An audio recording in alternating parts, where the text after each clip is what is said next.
अरे टमाटर भाई, हम नया साल मनाए कि नहीं मनाए? हमारा मुर्गा कहाँ है? तुम लोग दोनों जन मिलके दो मुर्गा लाए हो, हम का खाए? मुर्गा है ही नहीं।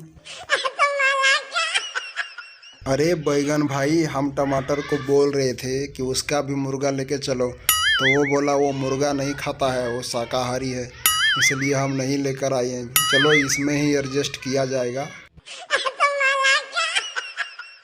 अरे पपीता भाई, तुम हमारे ऊपर इल्ज़ाम क्यों लगा रहे हो यार? मैं तो बोल रहा था कि बैगन भाई का ले लेते हैं मुर्गा। तुम बोला कि साला बहुत हरामी है, नहीं लेके जाएंगे।